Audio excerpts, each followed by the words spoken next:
Okay, well, good afternoon. Shabbat Shalom, everyone. Shabbat Shalom. Today we're going to pick up where we left off in John the 4th chapter. I believe what I have marked is verse 27. I hope we marked that correctly. We're going to read a bit, and then let's just read ahead just a little bit.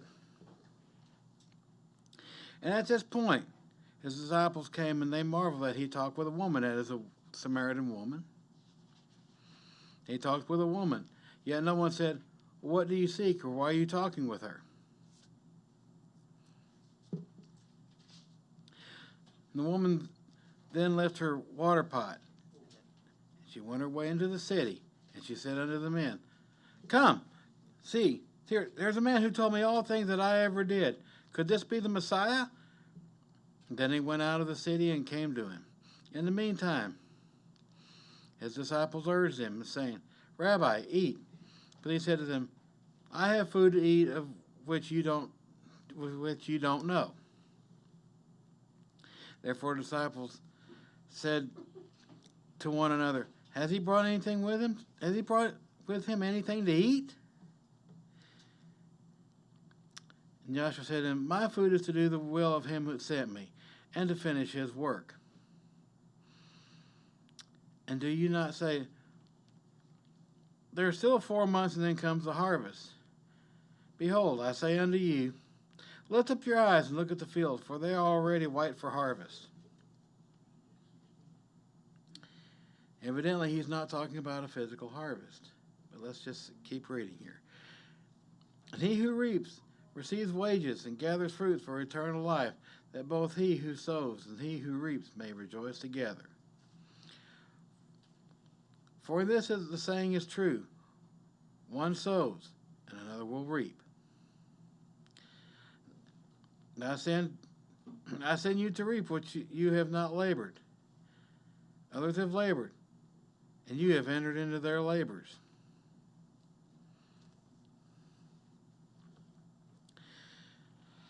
We'll stop here for the moment, and let's just see how far we get today. If we get an opportunity to go beyond this, we most certainly will, but let's just take this in, what he's talking about, the harvest right now. Does anyone have any thoughts, questions, comments over anything we've read? Anything? Okay, Lisa?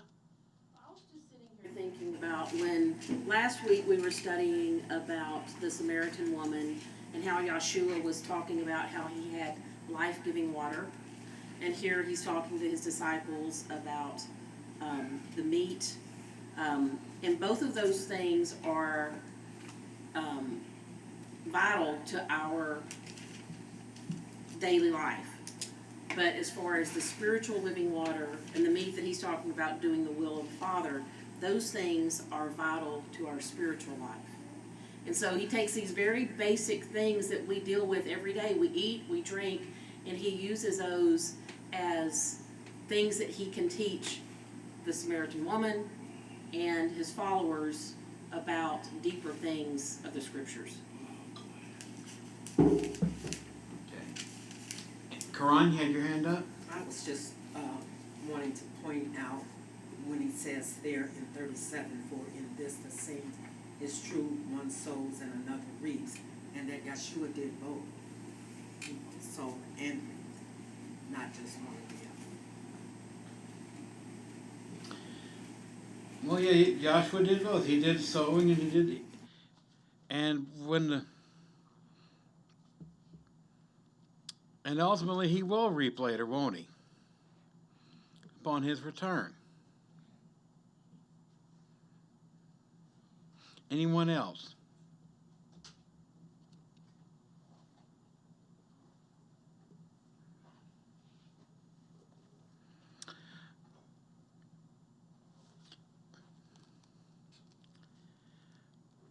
Well, can we back up to verse 27 a moment?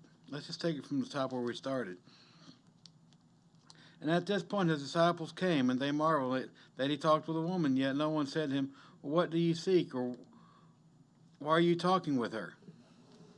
What is odd about that? let me rephrase the question.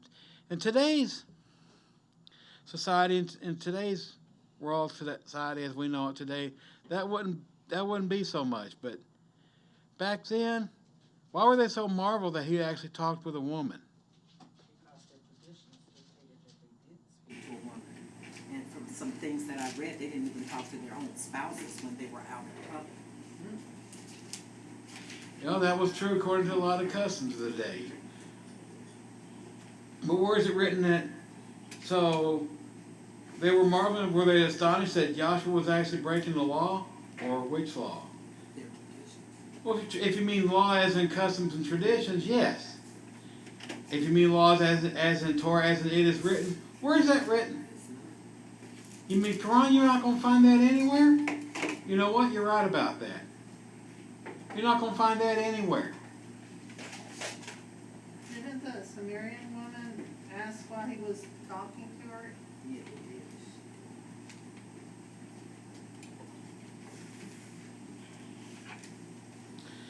Well, that's addressed actually earlier in the I know, because she said, for the Jews have no dealings with with the Samaritans. She didn't say, why are you talking to me because I'm a woman? Yeah. Well, that's actually a very interesting point here, because in verse 27, they're marveled that he's talking with a woman, and yet she's wondering why you talking with a Samaritan, because Jews and Samaritans at that time had no dealings with each other. Now, why would they have no dealings with each other? That went back to the time when they were, that's right, when Israel was thrown out of the land. You're right, Karam. When the northern Israel was thrown out of the land, they were evicted, if you will, by the king of Assyria, and they were displaced by the king of Assyria. He sent them somewhere else, and a short while later, he brought in these people, these Samaritans, and they were quite a bit different than the people that were brought in the land that had been in the land all this time for centuries that Yahweh had brought in. I mean, let's take a moment. Go back up to verse 9 in chapter 4. That'll help make the point here. Joshua answered and said to her, if you knew the gift of Yahweh, and who it says, you give me a drink, you would have asked him, and he would have given you living water.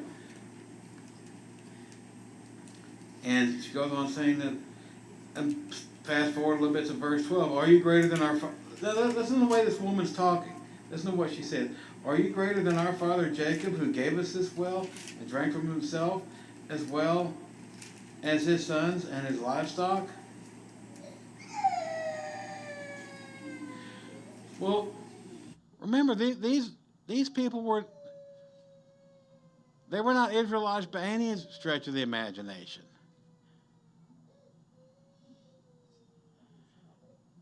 I mean, let's consider these people were not Israelites by any stretch of the imagination. Yet here she is, she's saying all this about our father Jacob. This might be one of the reasons that the Jews and the Israelites, or the Jews and the Samaritans had no dealings with each other. It just might have pointed out to one of that and other reasons. Yes, Larry. Yeah, and so, yes, there were many individuals at the time when Assyria took people out of Israel, the 10 tribes. Not all the people left. There was a great many that left or were taken by Assyria. But also before that, there was a great migration of people of the 10 tribes down to Judah. Okay, and so That's right. They turned around. But what happened is, after these people were taken out of the northern tribes, the king of Babylon sent people to basically live there. And then they started, there were still some Israelite people there. They started intermarrying, they started adopting their religious worship of these idols and things like that. then they had a hybrid worship of Yahweh. They knew who Yahweh was, but they didn't truly worship him. And so there was a lot of intermarrying, and basically there was a lot of polluting of religion by these deities and things like that. So that was one of the reasons why the Jews, after they came back from Babylon, didn't have anything to do with these people up in the northern tribes, because these are people that were resettled by Babylonian kings.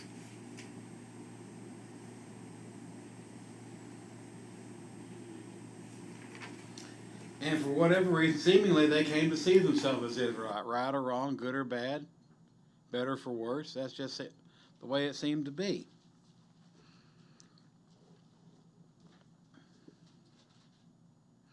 But yes, it's still customary to this day that a lot of people, a lot of individuals, lots of people from that region of the world, that little bit larger region of the world, men and women generally don't talk together, at least not out in open, don't have discussions, at least not in public.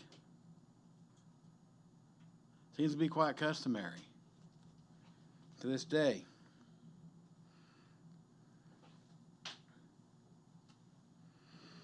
Okay, in verse 28, the woman left her water pot, she went on her way in the city, and she said to the men, "Come see a man who told me all things that I ever did. Could this be the Messiah?" Well, that was covered in the previous study last week. After all, these two people had just met. Joshua and a woman had just met. And she perceived correctly that he was a prophet. And she was aware that only the Messiah could do these things. Yes, Raquel, do you have your hand up? Yeah, so a couple of things. What I like about this woman is how she became like this first evangelist, right? I mean, when she starts telling other people about him, and if you go down to 39, it says, many of the Samaritans of that city believed in him because of the word of the woman who testified, right? He told me all that I ever did. But even prior to that, he did say, well, I could tell you're a prophet, but it wasn't until Yeshua declared, yeah, I am the Messiah, that all of a sudden, like her faith was activated. And I think about the verse in John 10, if I read like 15, actually, let me go to the 16. And the other sheep I have which are not of this fold, because she's a Gentile, them also I must bring, and they will hear my voice, and there will be one flock and one shepherd, right? If I go to 27, my sheep hear my voice, and I know them, and they follow me, right? And that's all Yeshua had to say was, I am the Messiah, I am he. And, that's all it took. There's no convincing, there's no, big discussion, right? It was just a revelation.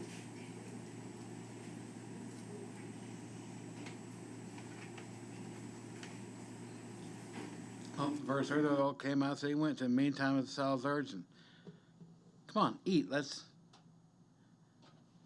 He says, but here they go again, thinking about their stomach, right?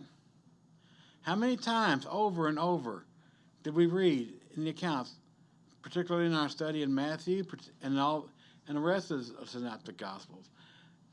He didn't bring anything to eat. We didn't bring anything to eat. We didn't bring anything to eat. They went through that. They never learned that lesson too well at first, did they? How many times did they have to go through that lesson? I don't think I got enough fingers and toes to count all the times they didn't learn that lesson.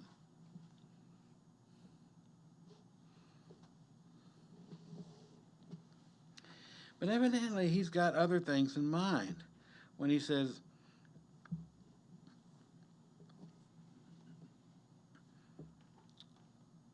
because he also said in verse 32, therefore he said that I have food to eat which you do not know.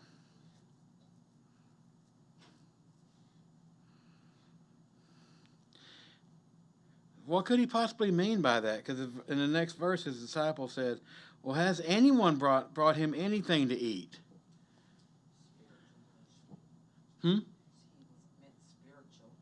Well, Well, he does answer that his food was to do the will of his Father. Hold your place here. Can we back up, please, to Matthew 4?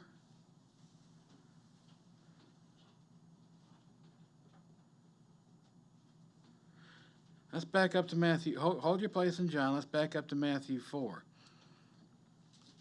And this is, let's pick up in verse 10 for just a little bit of context. This is following the temptations, Satan's temptation, unsuccessful, we might add. Pick it up in verse 10. Then Joshua said to him, away with you, Satan, for it is written, you shall worship Yahweh, and him only shall you serve. Then the devil left him, and behold, angels came and they ministered unto him. Now, I'm not going to pretend I know exactly what that might mean.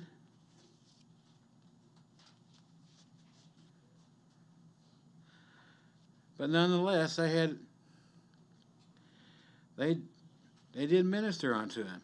Remember, this was also at the end of, at the conclusion of 40 days too. Let's try again, and I believe it's Luke 4 we might want to look at.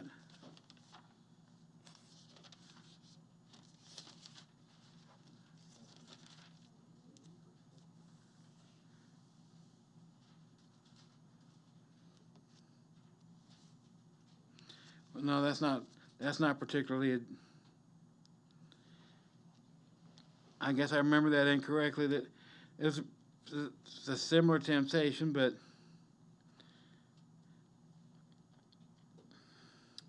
that's not particularly mentioned. But anyway, according to Matthew, after the third temptation, angels came and ministered to Joshua, ministering to him whatever needs he might have had, I would suppose.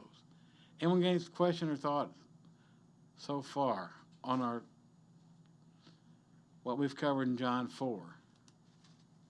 Or just had anything to cover what we just added in from Matthew? Any question, comment? Okay.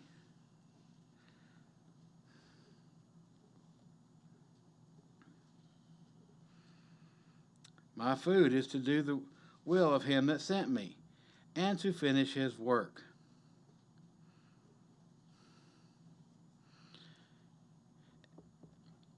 It sounds like a rather strange saying.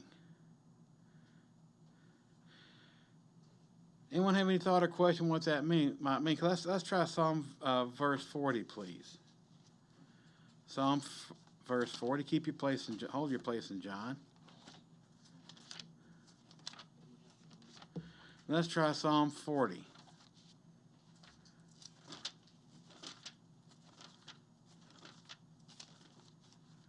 Pick it up in verse 7.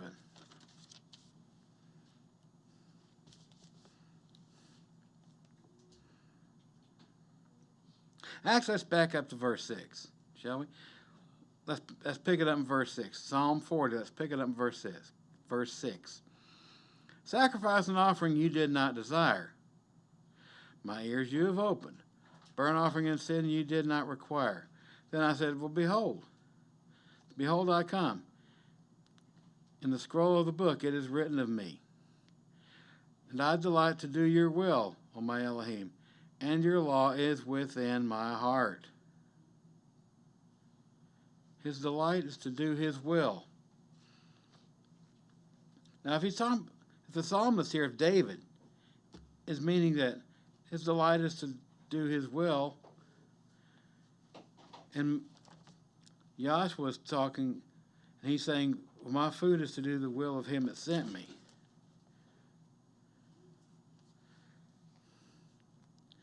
His delight, his food. Seems to be one and the same, does it not? So we're not talking about physical food. We're not talking about a big pile of brisket here. No, he's talking, it's strictly spiritual. The hunger is spiritual, not physical. Anyone else have anything they might care to add to this?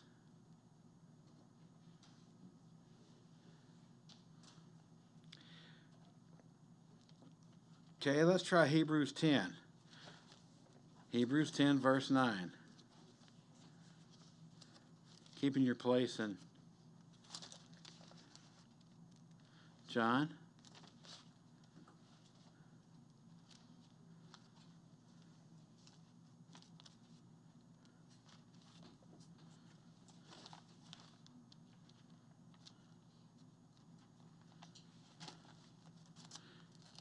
Hebrews 10.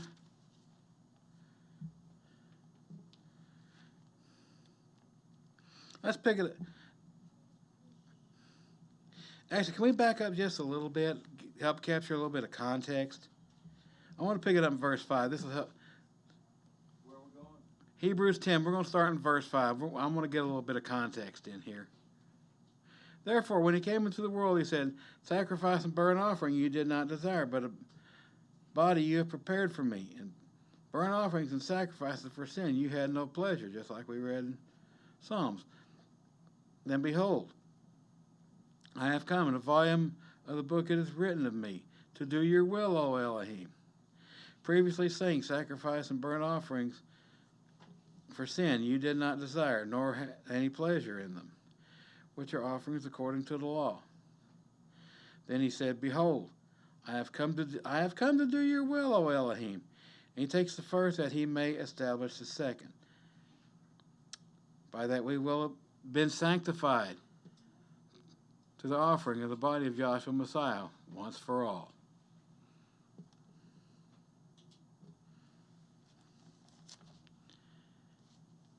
Anybody else? Anybody have any question or comment? Anything they might care to add to this? Anybody? All right.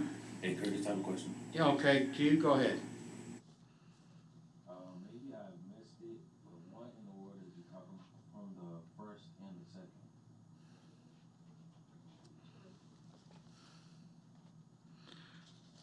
Oh, you mean back in Hebrews? Yeah, he says to establish he takes away the first to establish the second. Is he talking about the covenant there?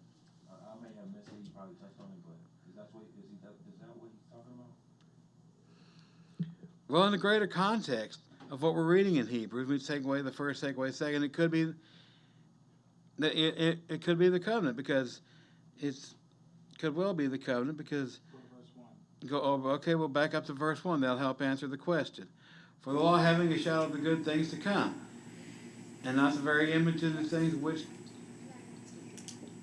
things can never, with these same sacrifices, which they continue offering year by year, make those who approach perfect. For then why would they not have ceased to be offered? For the worshippers, once purified, would have no more consciousness of their sins. But no sacrifices. There is a reminder of sins every year. For it is not possible that the blood of bulls and goats could take away sins.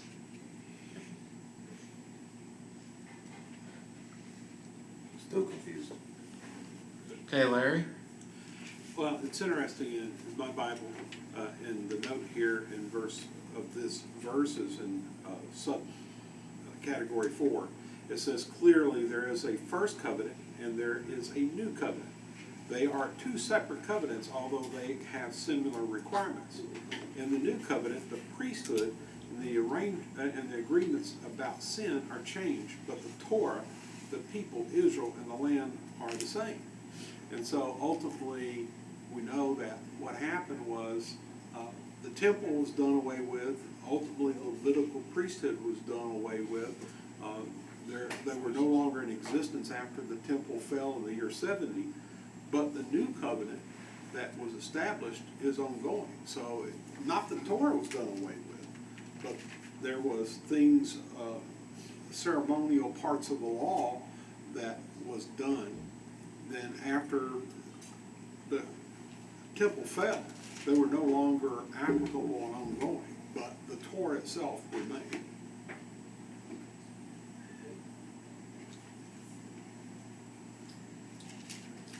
We got to remember something else, because every bit of this points to what? The priesthood. All the offerings. the offerings of the Levitical priesthood could never cleanse the conscience, nor do away with sins, but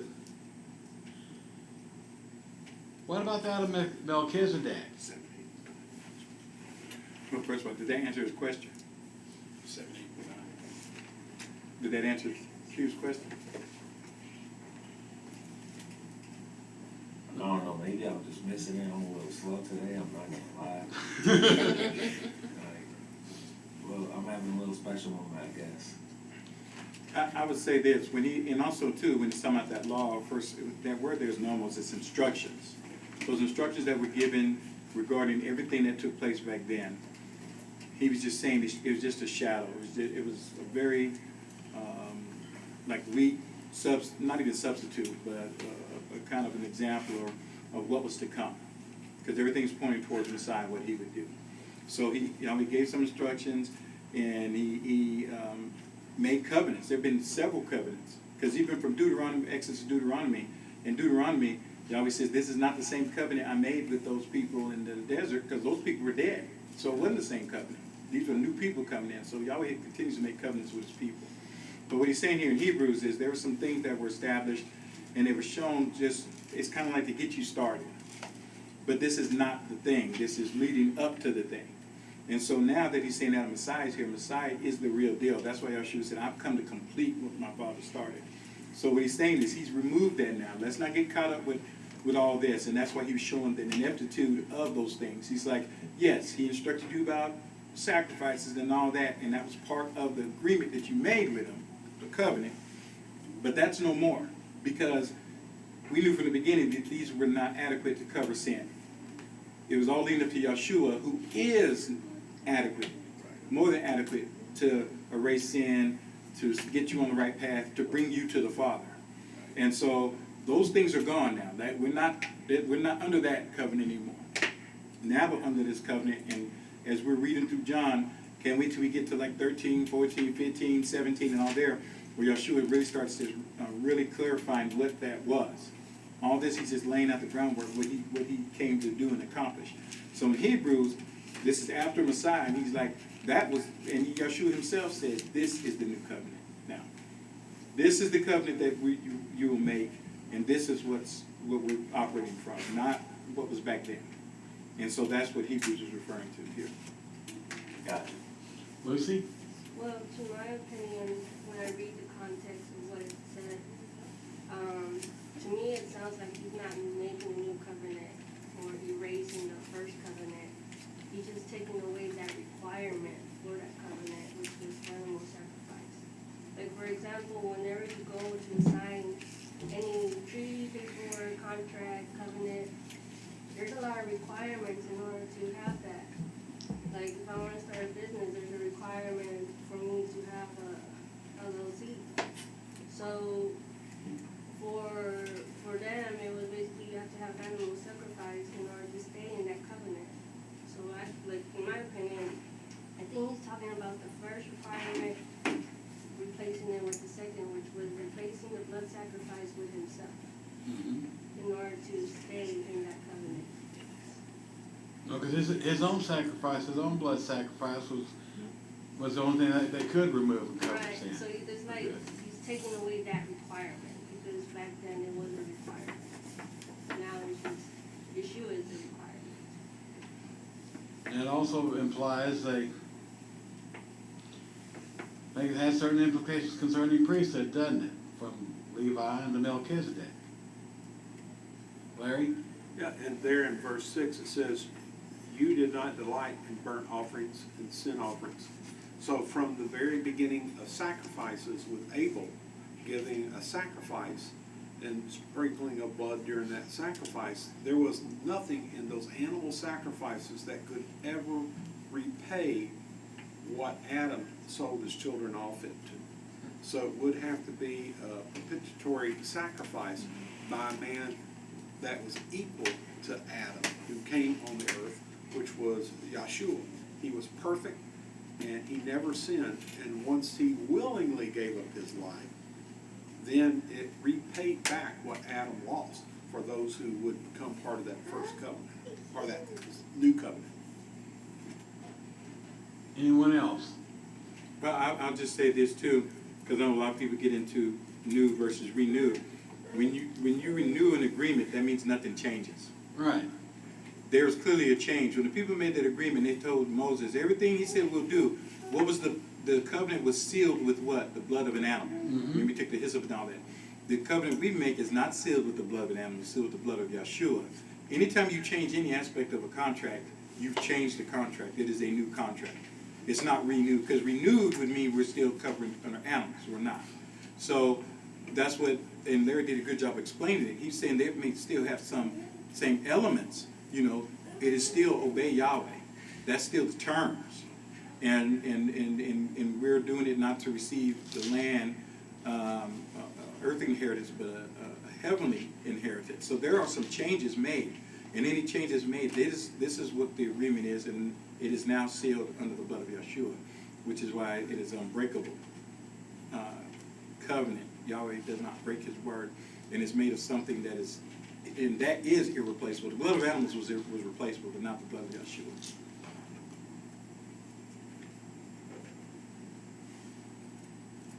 Okay, anyone else? I have a question. Okay.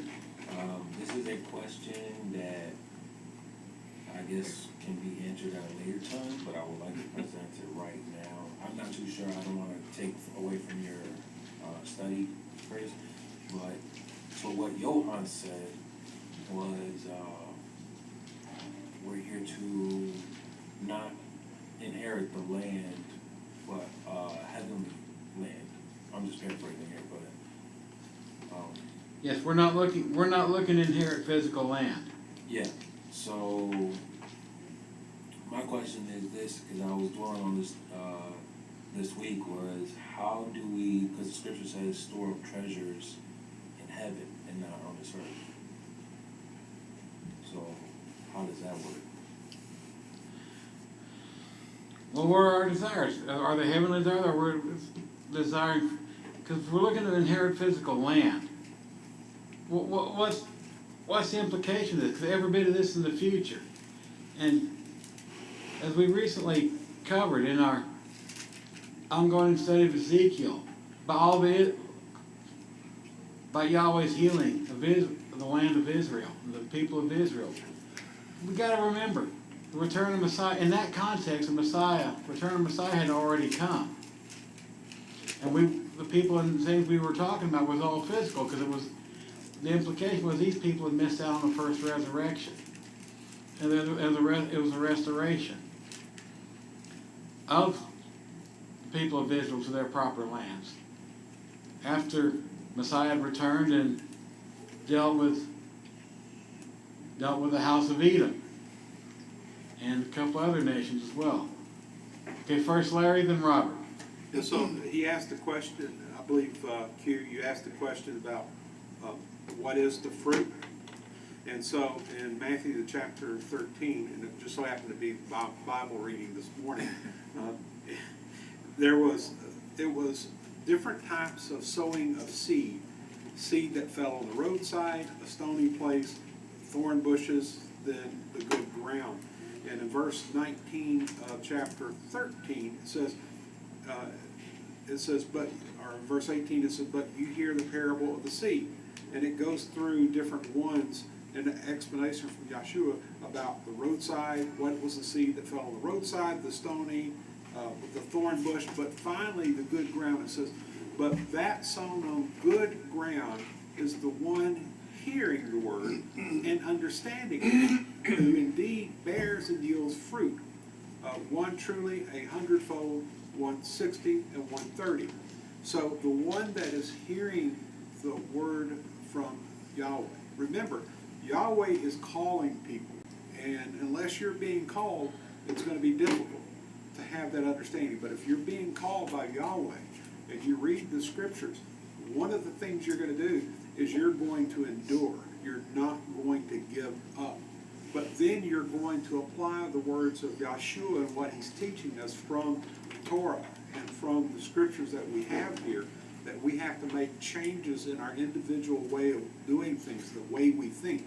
We have to think like Yeshua. We don't need to continue thinking like we always have, or like the world does? Is our view Yahweh's view? Is our view the way Yahshua viewed things?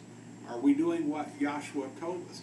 And so if we're making changes in our life, okay, we're bearing fruit, but then you are a light to the world, and you want to show yourself being an individual that has been changed to be able to expound and explain why you made those changes. And if you can explain why you're making changes in your life, then you're letting your light shine as Yahshua told us to do, and you're going to be able to help others to make the same changes. So I think about Philip and the Ethiopian man who was reading the scrolls. It so happens they meet up, and he gets into the carriage of the Ethiopian, and he explains from the scriptures what they meant and how it was fulfilled in Yahshua. Well, that obviously made that Ethiopian man change, and he went on his way, and Philip went his way. So when we think about, what is the good ground, it's our hearts. We have to change our hearts. Robert? To expand on what Larry is saying, Scripture tells us what true food is. Scripture tells us what true water is. It tells us what true wealth is, and that is the word of Yahweh, which is spirit. Knowledge, wisdom, and understanding are much more valuable than gold, silver, and precious stones. So when we apply, like Larry was saying, apply this knowledge in our lives, then it gives a payoff or a dividend. But the dividend is spiritual. Therefore, it's nothing that we can store in a bank or anything like that. But it's stored what? In the book of life. So your dividend is recorded and stored in heaven. So our treasure is not gold, silver, and the precious stones and the physical things of this world, but it's what is produced when we apply the knowledge, wisdom, and understanding of Yahweh in our lives. So therefore, it's something that can only be recorded or stored in heaven. Okay, anyone else? Okay, let's go back to John 4 then.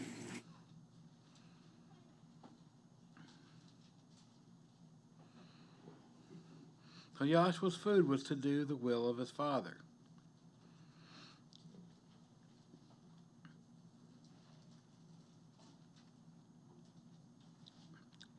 So, verse 35, do not say, do you not say, there are still 4 months and then comes the harvest? But behold, I say to you, lift up your eyes in the fields and look at the fields, for they are already white for harvest.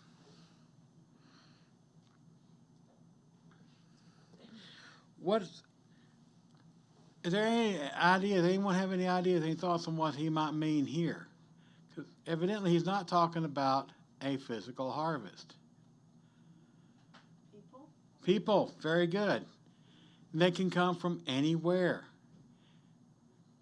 And that's not always on a man's schedule, is it? On mankind's schedule. It's never on mankind's schedule. It's never on their time. On our time. Every bit of that is in Yahweh's time. Whoever, whenever, wherever.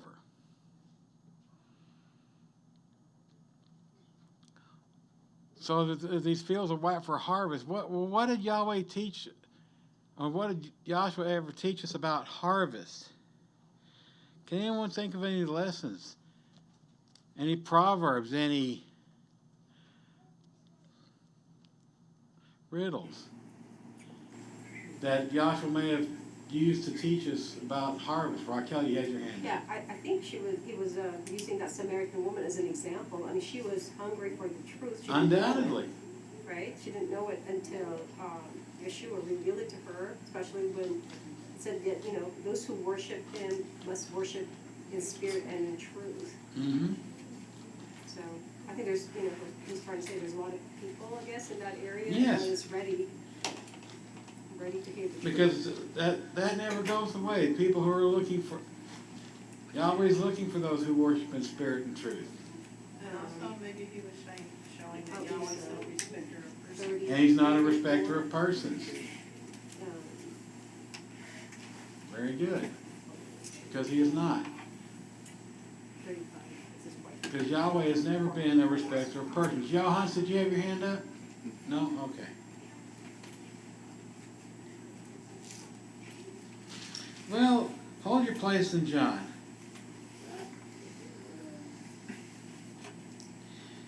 And can we try Matthew 13, please?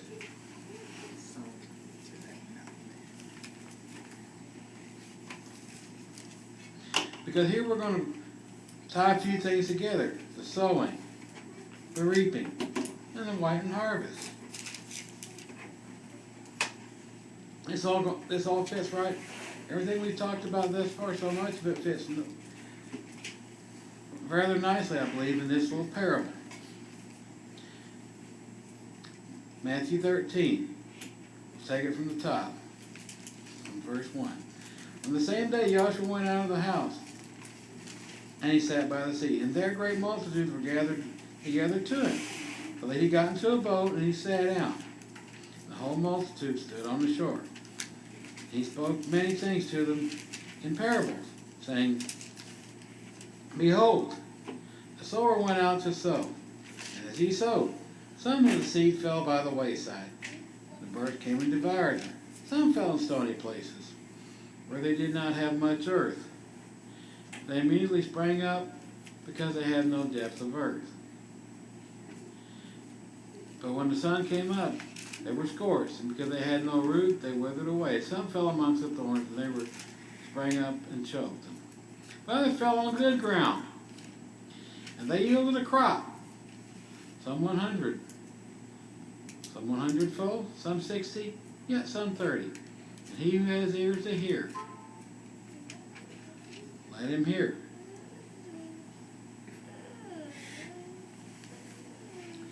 Let's fast forward to verse 18. Because the disciples did not understand the parable, he explains it to them. Therefore, hear the parable of the sower. When anyone hears the word of the kingdom and does not understand it, then the wicked one comes and snatches away what was sown in his heart. This is he who has received seed by the wayside. But he who receives seed on the stony places, this is he who hears the word and immediately receives it with joy. But yet he has no root in himself, but endures only for a while. Then when temptation or persecution arises because of the word, immediately he stumbles. Now he who receives seed amongst the thorns, is he who hears the word, and the cares of this world and the deceitfulness of riches choke the word, and it becomes unfruitful. But he who receives seed on the good ground is he who hears the word and understands it, and who indeed bears fruit and produces some 100, some 60, and some 30.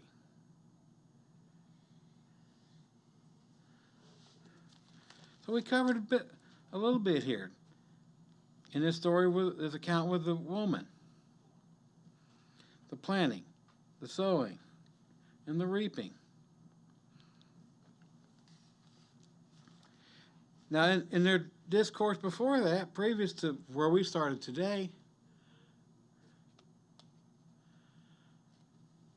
they had in this discourse, they discussed a few items, particularly the living water. The woman at first does not understand it, but then she gains some understanding before they're said and done. We're back to John 4. If we back up to verse 19, at this point in their conversation, he tells her quite a few things about herself, and she says, Sir, I perceive that you are a prophet.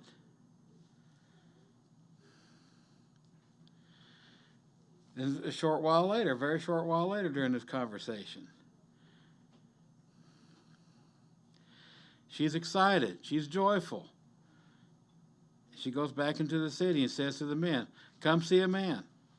We're back down to verse 28, fast forward a bit. The woman left the water part, went to the city and said to the men, come see a man who told me all things that I have ever done. Could this be the Messiah? And they all came out to see him. So they all came out to see him. And they all believed because of her account.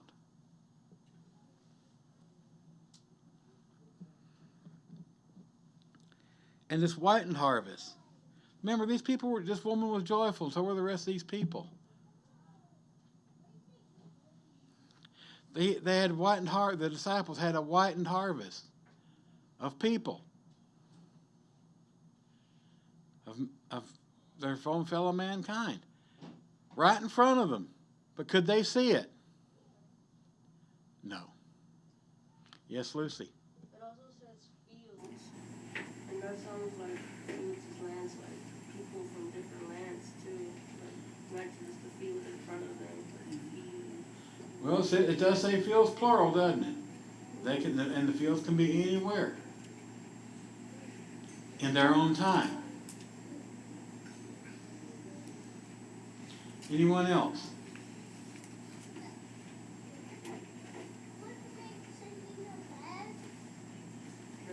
Yes. You know, there's another type of harvesting that happens in Revelation, right? Like Oh, yes. Revelation 14.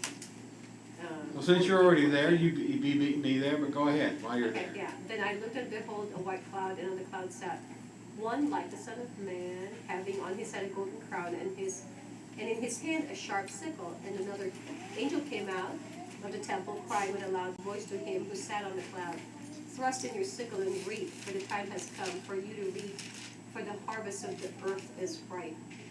So he who sat on the cloud thrust in his sickle on the earth, and the earth was reaped. So I just wanted to read. So the fields Jeremiah. cover and one of the implications is the fields cover the whole earth. Yeah. No, I was just going to read Jeremiah 5:24. Go ahead. For they do not say in their heart, "Let us now fear Yahweh our Elohim, who gives both the former and the latter rain in its season. He reserves to us the appointed weeks of the harvest." This comes to mind when I compare those two types of harvest.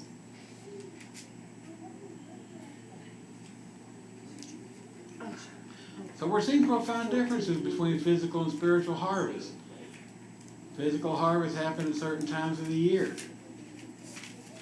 And you can pretty much count on that. Spiritual harvest, anywhere, anytime, 14. anyone. 14.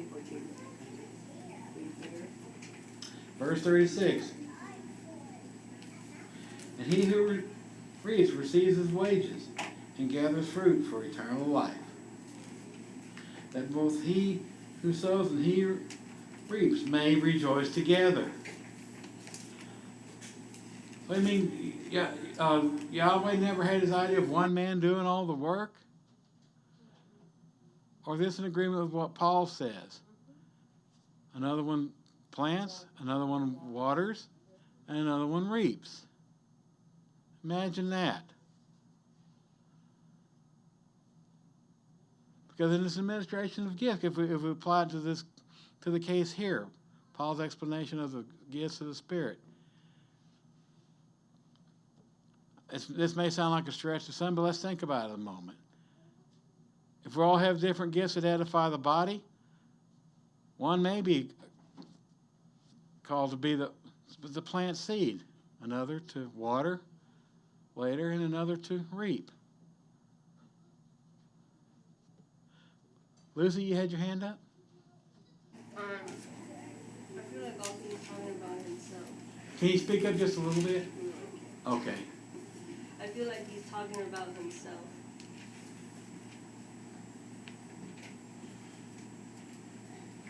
Like he is going to reap all of us for everlasting life, and us who are sowing and reaping will get to rejoice with him together. I'm sorry, I can't project my voice. Okay. Okay. But also, if we're called to be fruit trees, sometimes the tree cannot see its own fruit. So it falls to the grounds for others to pick up. And it also plants seeds. Mm-hmm. Good fruit will have good seeds. So sometimes when we plant grow, but That's right. it doesn't mean we shouldn't stop planting.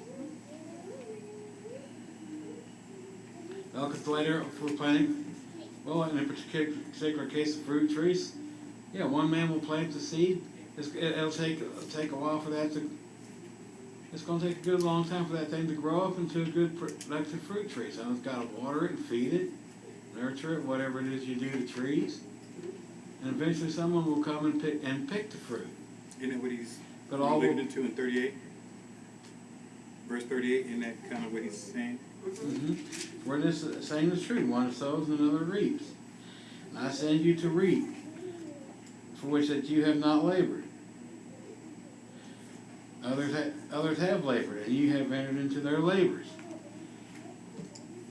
Who could he mean by this? Others have, for which others have labored, and you have now entered into their labors. I was wondering if it was the prophet. Yes, Kathy, you're correct. No, you're spot on. Yes, it is the prophets. In part, yes, it is the prophets. Because they're the ones who spoke the word of Yahweh regarding all these. They spoke into a house of Israel that did not always listen to them. Some did, others did not. But yet their records are recorded in their writings, their efforts, and their teachings, straight from Yahweh. Behold the word of Yahweh, behold the word of Yahweh.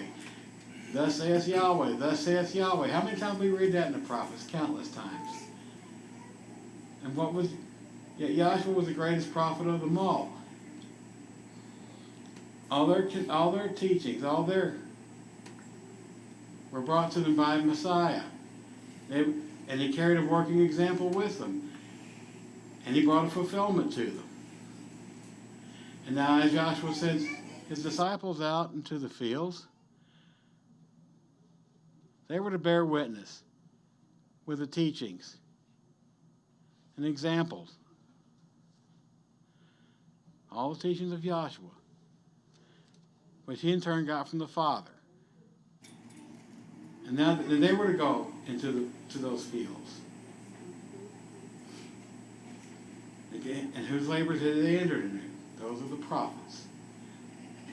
Well, we can read about that in Hebrews 11. Yes. Raquel. Or John the Baptist. John the Baptist was one. Yeah, since he, came before. He was one. Well, John the Baptist would be one of them. Prepared the way. Or what? Prepared the way. He prepared the way. He would be one of them. Yes, Larry. We have to remember when Joshua was on the scene, he spoke to many individuals, and many individuals didn't follow him. In fact, they thought his sayings was too hard. But there was a core group of people that Yahweh was drawing, and it was like sifting people out. And these are very precious ones that he was teaching so that they could go forth. I always appreciate Matthew the 13th chapter. In verse 47 it says, and again, the kingdom of heaven is compared to a net thrown into the sea and gathering together of every kind, which, when it was filled, drawing it up on the shore and setting down, they gathered the good into bags, and the bad they threw away. So if you pull up a net full, just cast a net and pull it up, there's going to be fish that you want to keep, but it could capture things that were unclean that you would not eat, so they threw them back into the ocean. But verse 49 says, so it will be the completion of, so it will be in the completion of the age, the cherubs will go out and will separate the evil from the midst of the righteous, and will throw them into the furnace of the fire. There will be weeping and gnashing of teeth. And it really reminded me of Ezekiel, the 9th chapter, where there would be a secretary with an inkhorn that would go out. And what he was looking for those individuals that were sighing and moaning over the detestable things that was taking place in Jerusalem. Now, we know this is a prophecy. And those that were sighing and groaning, he would put a mark on their head. then the ones that follow behind them had a crushing tool, and they would smash those who were not sawing and moaning. So really, you know, that was a prophecy that was given, and what we see here, there's a separating of people out based upon what the kingdom of the heavens would be. And so, you know, it's real important that we learn this, we understand this, and so we can live our lives the way Joshua taught us to, so we could be separated out from this world in these end times. Lucy. I feel like this should help answer Q's question about what is the treasure from heaven. Or, basically when a tree produces its fruit, it helps the tree grow stronger too as it ages. So spiritually talking, the fruit is not for you. The spiritual fruit is not for you, it's for someone else to eat it. The tree can never eat its own fruit. So, not only as you grow, your spirit gets stronger, the tree gets stronger, and it will produce better and better fruit. You'll be able to have more fruit, like spiritual fruit. That's the treasure. So I feel like the treasures of heaven that he was talking about, in my opinion, will be the strong spirit, your strong spirit that was grounded on Yeshua. The fruit that you had producing the people that had consumed you. Anyone else? Could you paraphrase what she said? Because I know whoever's watching online, they did not hear that. I know she can't speak louder, but can you paraphrase what she said so that people can get a context to what you responded to? Well, the fruit is not necessarily for us today, because it takes a tree a good while to grow up to become a good fruit tree. It's planted, it's nurtured, it's watered, it grows up, and the tree does not eat its own fruit. It is for others later. Just the same way many other crops sometimes that are planted today. It may not even be for the planters right away. It's for a later time. Anything that bears fruits is always for a later time. It's not for right now. It's not for today. It's for tomorrow. For the benefit of others, yeah. Anyone else? If not, we'll close here. Can I just make one? Oh, Raquel? Yeah, if I can just, no, I agree what you said. I mean, basically, we can't be attached to the results, right? 1 Corinthians 3:7, if I can just read that, all Go the way to ahead. 3:9. So neither he who plants nor he who waters is any at all, but Elohim who gives the increase. And he who plants and he who waters are one, and each one shall receive his own reward according to his own labor. For we are fellow workers of Elohim. You are the field of Elohim, the building of Elohim. And it's always Yahweh that provides the increase. We don't do it. It's not us. We go out and labor not knowing what's going to become of it, whatever task was given to us. Not, if there's no more question, no more comment, we'll close here. And we'll be back at 3 o'clock with who's up? Johans.